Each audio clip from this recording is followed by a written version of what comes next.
Hello my friends, in case you are finding this video by chance, just to let you know that this is a video of a series of 4 little videos explaining all you need to know about the basic tools for you to have at home.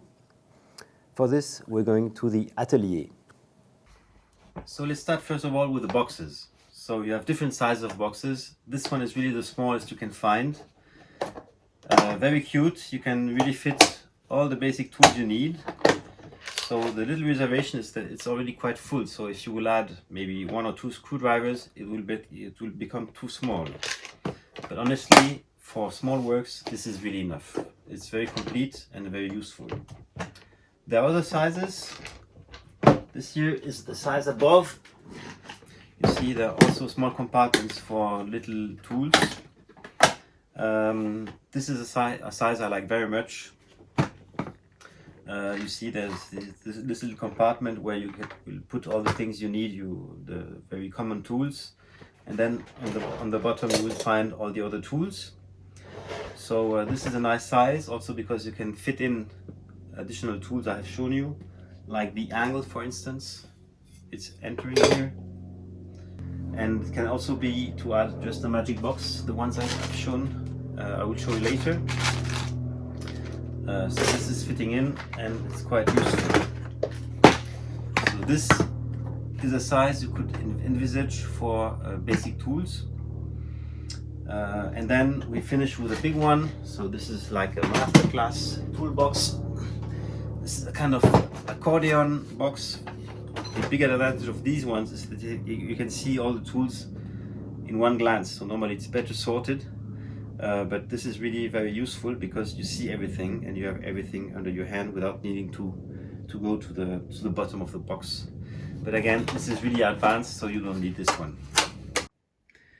So we first start with the tools for which there are no specific commands. So the fine marker, the big marker, the pencil for works, small flat screwdriver, medium, big, electrician screwdriver, and cruciform, big one, medium and small. For the cutter you will find different models. The one I had in my box is this one. This is the good one because you can extend the blade to its maximum, so you have a good surface for cutting. Then you have this model here. This is a triangular blade, so you have 2 sides. You can only use one side or the other, of course only one at the same moment.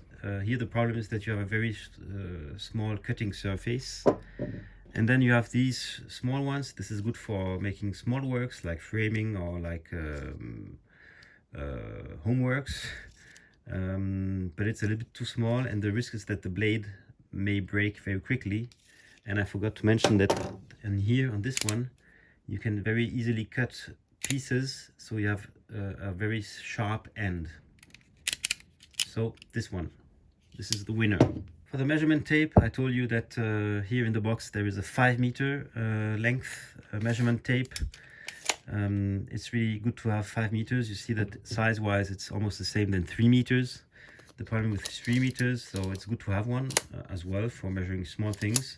But if you need only one, better take this one, 5 meters. Demonstration. Now I will measure a wall which has less than 3 meters. So the 3 meters could have been enough. Nevertheless, you will see why it's better to have a 5 meter. You open the measurement tape, and once you have reached a certain height, like what your body can do, you take a long turn and then you go up with the measurement tape. And here I can see it is 282. No need for a chair or a ladder or whatever. Just a 5 meters. So for hammers you have to be careful about the size, because the big ones are too heavy. Very often when you're buying a already composed toolbox, it's this size. So it's a nice size. It's useful because you can remove the nails thanks to this part, but it's heavy. usually for basic works you won't need such big ones. So you have smaller ones. You see this one is very simple. This one is from a Swedish manufacturer, and you see here the little plugs. It enables a better hand grip. So for me, the best out of these three is this one, this medium one. For the small pliers, I recommend to take this one in case we have only one. This is the long nose. We can reach places which you cannot reach with your fingers. Normally in standard toolboxes, the first plier which is provided is this one. This one is quite good as well. It's quite efficient because there's a lot of surface for holding things. And both are equivalent in the sense that the cutting device is very similar. But in case you take only one, you can take this one. For the pliers, I had this one in my box. So this is very good because it has a long holder. So you have a strong leverage effect. Usually when you buy a ready-made box, you will find this one. So this is not bad either, but the problem is that as the holder is much shorter, you won't have this strong leverage effect. So it's not so bad, but I prefer from far this one here. Big holder, so you see here, this is a question of quality. This one is slightly bigger than this one, but this one is of better quality. So it can be worth investing. Nevertheless, for small works, you can take the basic one. This is fine. For the spirit levels, I had put here this small one. It's fitting into the box, so it's good. And in addition, it has all the three angles you need. It's horizontal, vertical, or 45 degrees. The little issue is that this one is out of plastic, so it may move in time, so it's less reliable. Whereas this one is much better. This one is out of metal, so it doesn't change in time. Has very good and readable pieces for seeing the level. And also the fact that it's longer, this is 40 centimeters, will give you more precision when you're putting big pieces on the wall, for instance. So this one is much better, but let's say for a basic level, this will suffice. For the Allen keys, you have different solutions. The first solution is that you're keeping all the keys that you got in the boxes of your IKEA cupboards. The problem is that it's not well sorted. Then you have these kind of key holders. This is also good because you have everything in one. The little problem is that if you want to use one, you have to unscrew here. So it's not very convenient, and then you have to put it back. So that's why by far my preference goes to this one, and also because there are smaller sizes, and this may be used, for instance, for curtain rods or for very small things you can put on the wall. So this one is really good.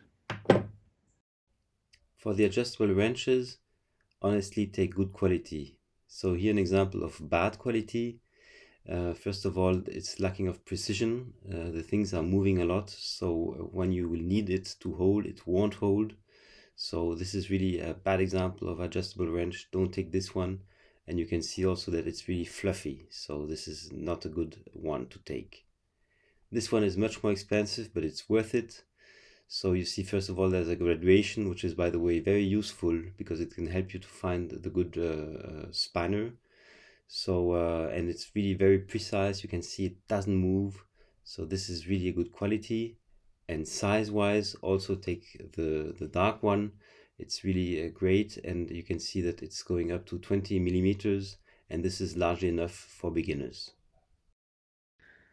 For the angles, I recommend you to take this one. This is a very good one. It's 30 centimeters long. You see that there's a kind of, it's getting higher here, and this is just for putting it on the things you want to cut. You can hold it now here, and very easily you just pencil, and then you have here a mark if you want to cut it. So that's very good. You can also use a smaller one. The little reservation I have on this one is that it's really too short. You will be out of length from time to time, but it can also be used very usefully. Hopla, this is the same, but normally you will be confronted with bigger sizes, so it's better to take this one.